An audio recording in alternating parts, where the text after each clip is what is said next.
Uma boa noite para todos nós. Eu vou pedir inicialmente licença para vocês e vou fazer o uso da língua para uma outra pequena comunicação. Nós estamos ainda envoltos na expectativa e na alegria de estarmos contando com um novo Papa na religião católica, mas na realidade ele é o Papa de todos os cristãos. E nós também nos servimos dessa condição de Papa. Torcemos para que ele seja o mais justo, o mais caridoso, o que consiga nos transmitir todos os exemplos que possam ser possíveis. Queremos também mencionar um fato que ocorreu ontem, que foi o desencarne do nosso irmão Divaldo Pereira Franco. Que nós temos um misto de sentimentos que eu não saberia descrever essa tristeza. Porque, na realidade, nós estamos tristes, mas, ao mesmo tempo, essa tristeza nos leva a um conforto interior por tudo aquilo que ele exemplificou em vida. Ele deixou mais de 200 obras, ele teve uma vida desde a infância e adolescência dedicada ao bem do próximo. E aos que tiveram a oportunidade de conhecer a Mansão do Caminho em Salvador, nos relatam que é uma história fenomenal, com a riqueza de oportunidades que são dadas a toda a população indiscriminadamente. Esse também é um ato de muita caridade. Ele foi perfeito? Não, mas não precisava ser. Nós ainda não nos é, neste momento, cobrado a perfeição de atitudes.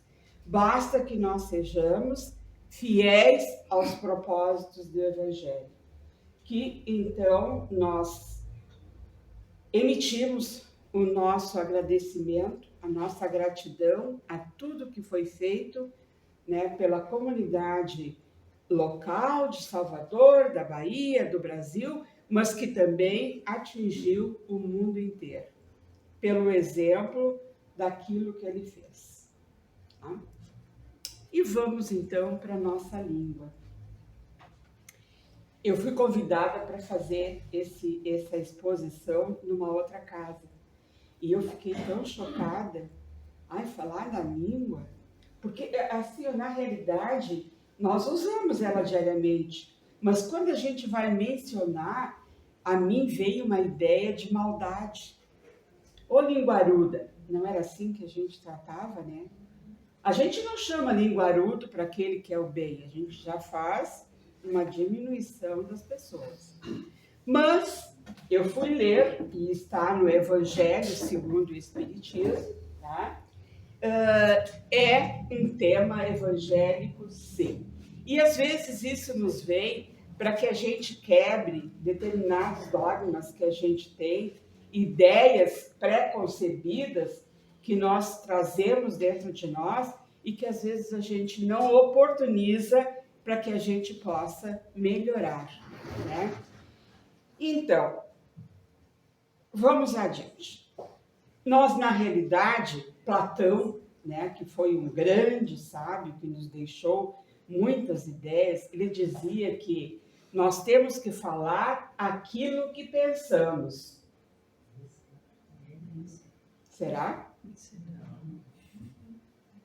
Mas nós temos que pensar naquilo que falamos. Então, nós pregamos muito os nossos pensamentos, nós temos que educar os nossos pensamentos, nós temos que energizar os nossos pensamentos. Nós não precisamos cultivar pensamentos negativos, pensamentos ruins, nós temos que colocá-los porque ao nível mais energético, vamos dizer assim, porque é o que vai nos manter e vai levar a nossa conduta até os demais. Tá? Na realidade, Jesus, quando falava com o povo, ele dizia já que escutai e compreendei bem isso. Não é só escutar. Nós precisamos internalizar, nós precisamos trazer para dentro de nós, né?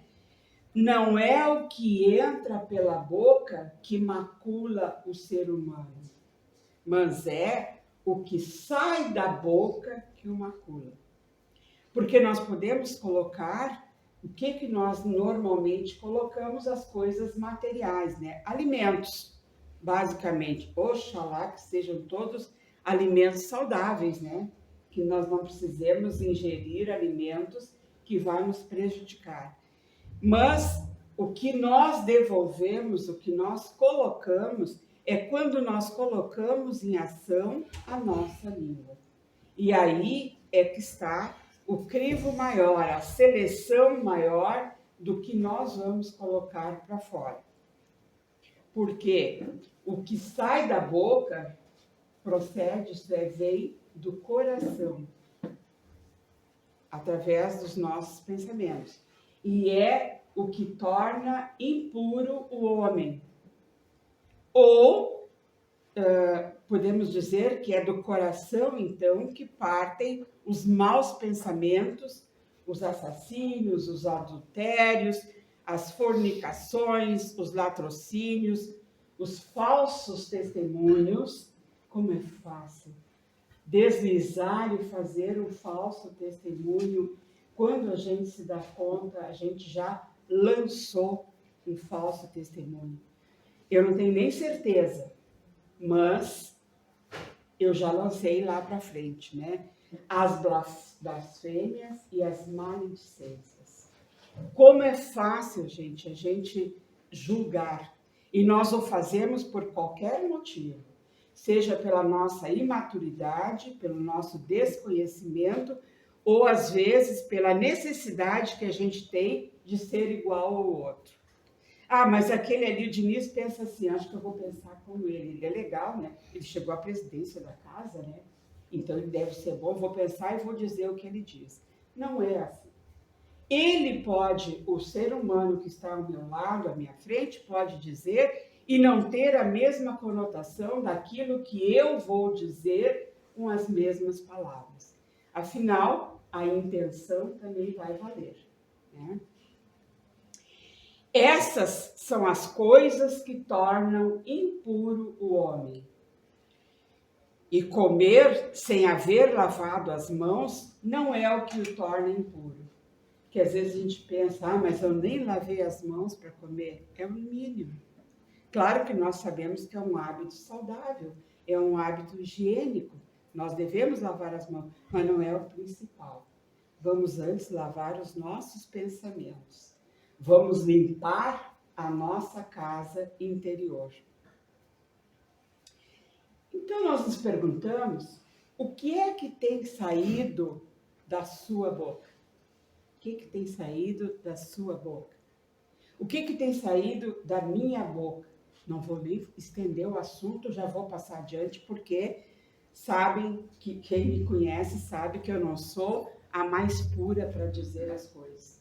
Porque muitas vezes eu vou no ímpeto daquilo que iluminou aqui, eu já lancei. Não, eu tenho que iluminar e acostumar com essa luz para ver se realmente eu posso falar. Eu tenho que fazer a análise, né? Mas é aquela história, né? Faz o que eu digo e não faz o que eu faço. O pensamento, na realidade, precede a linguagem. Isto é, o pensamento vem antes de eu abrir a boca para falar. Tá? E nós temos condições de nos centrarmos para que a gente consiga criar este hábito. É um exercício que a gente faz, de sempre analisar antes como é que vai sair esse meu pensamento. E então, eu vou contar aqui uma historinha, tá? Eu tenho uma colega que gosta de historinha, então eu conto para todos, tá? Não vou contar só no ouvido dela. Conta-se que lá por volta do ano 200 a.C., um mercador rico, grego, queria fazer um banquete que convidava as pessoas mais importantes do local onde ele estava.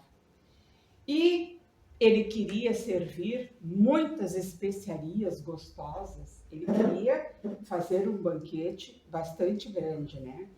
Então, ele tratou de chamar um servo que era o mais eficiente escravo e pediu a ele que fosse na feira para comprar a melhor, a mais deliciosa das iguarias que ele conseguisse encontrar.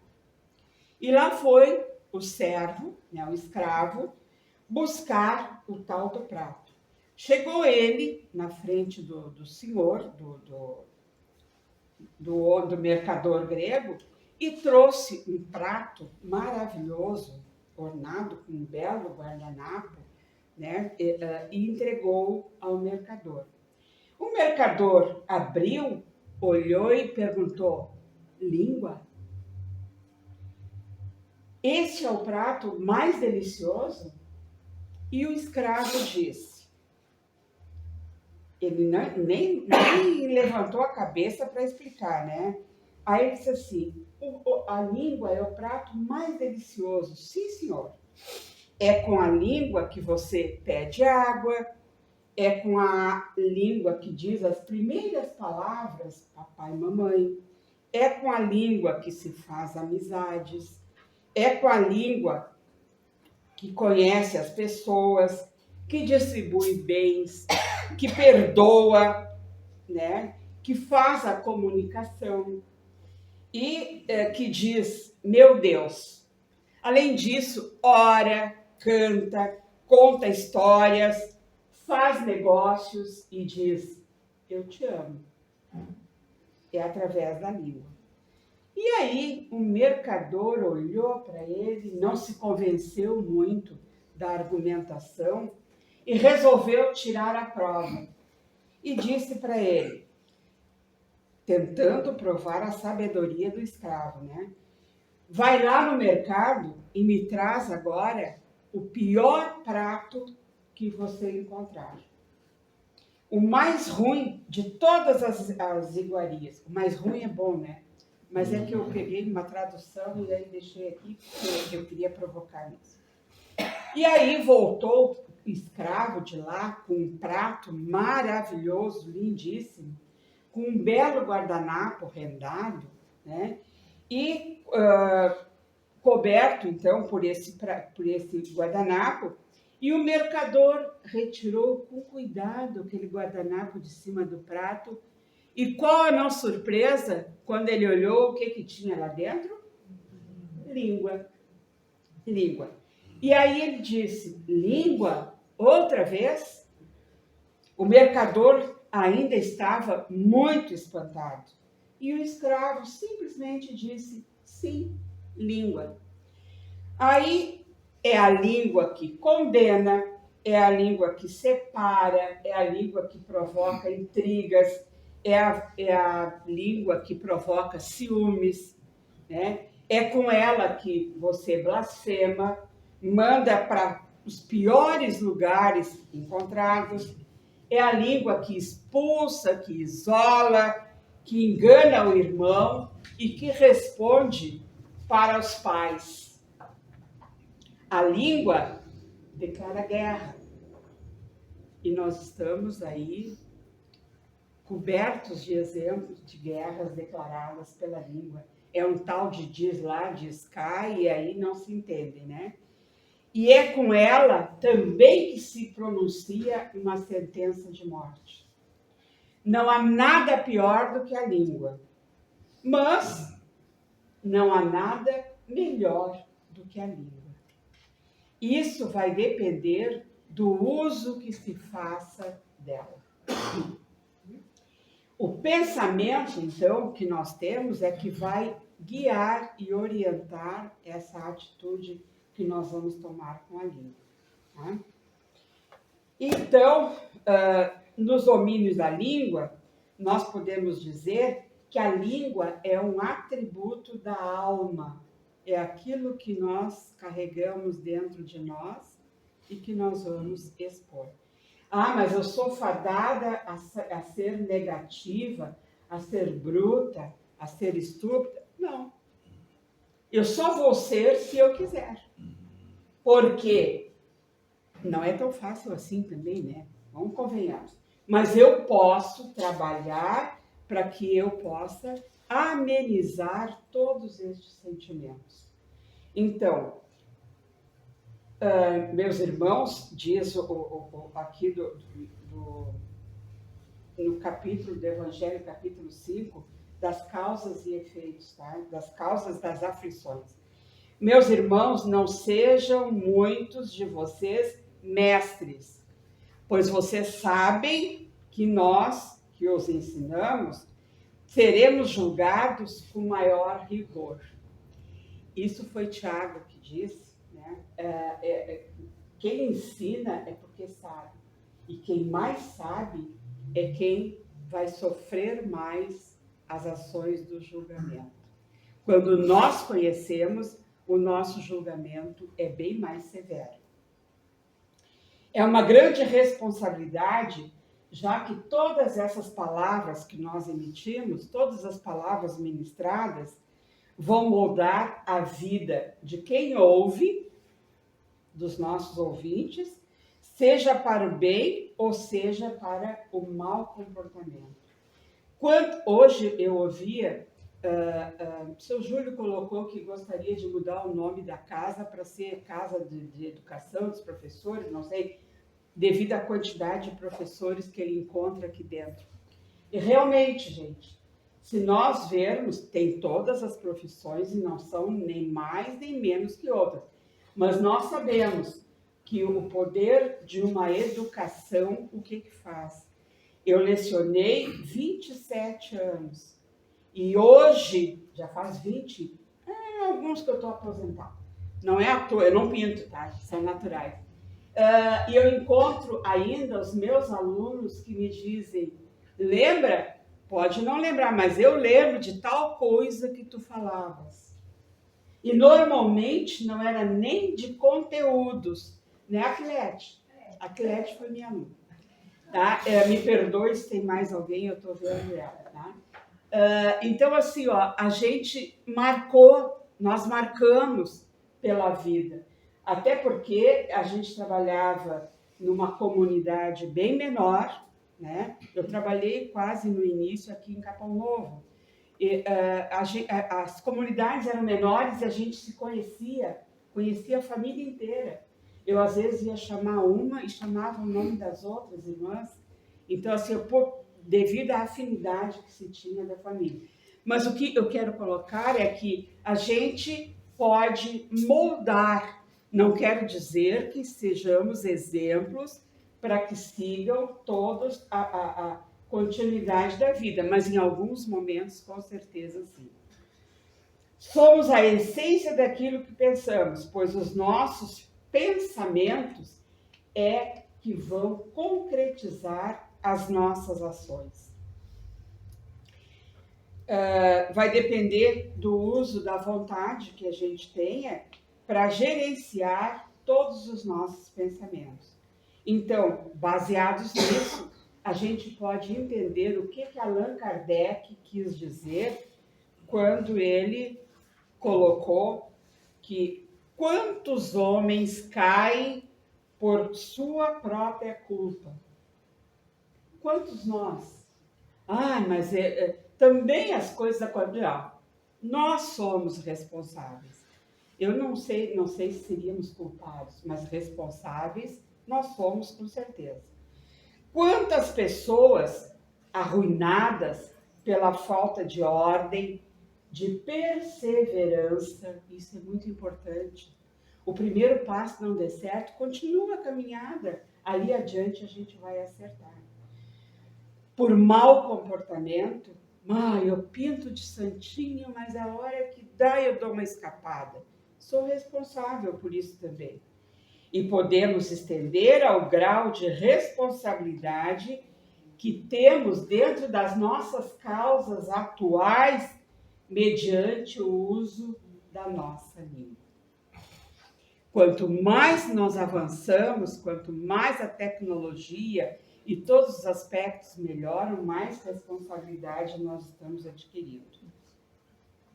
Então, algumas situações que a gente pode colocar, e eu citei,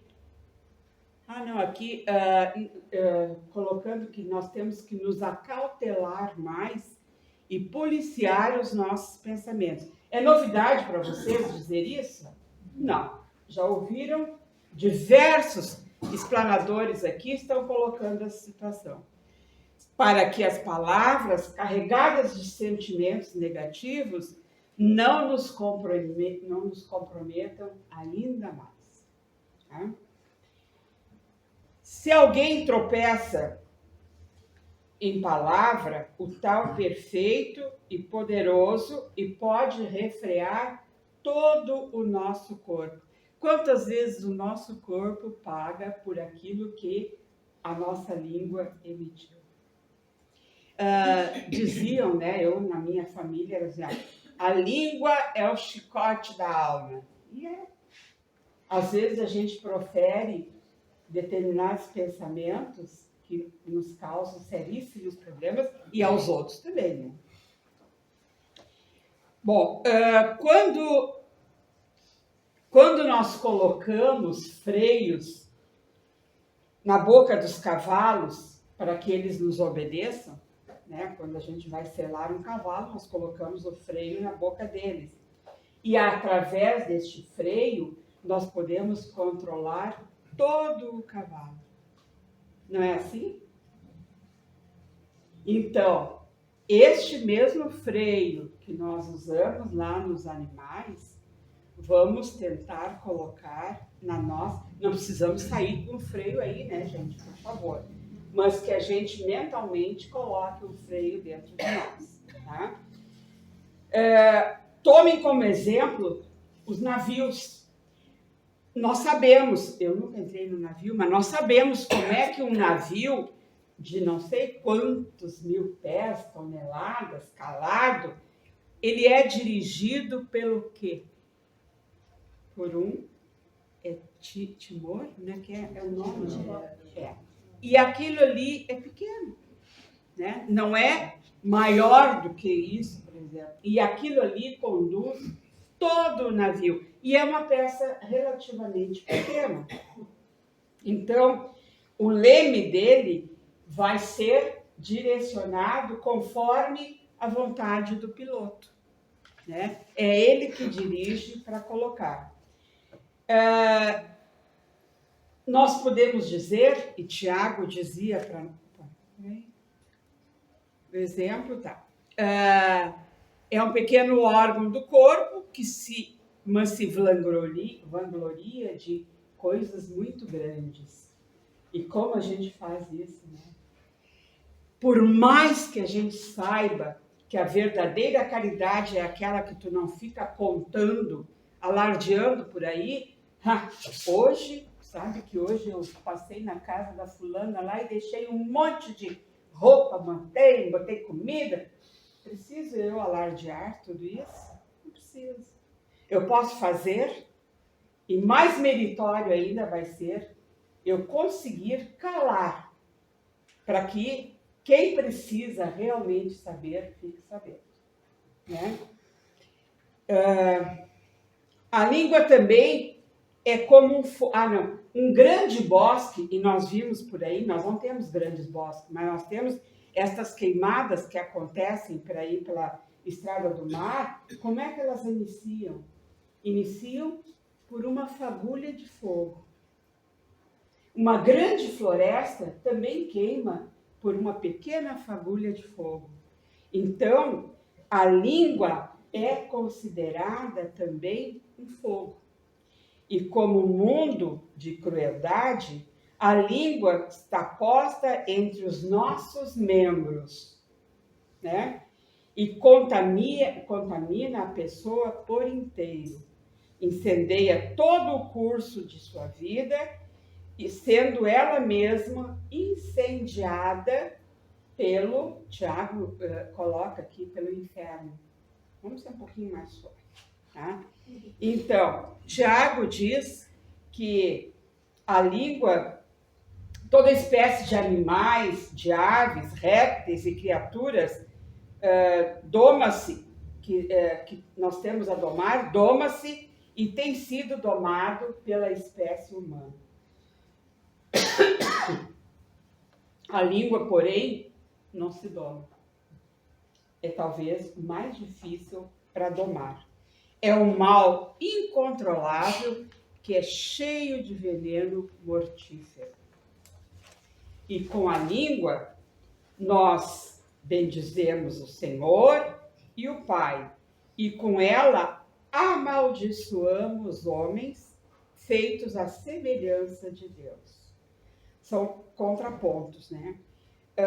Da mesma boca procedem a bênção e a maldição. Quem é que escolhe o que nós queremos? Nós mesmos, né?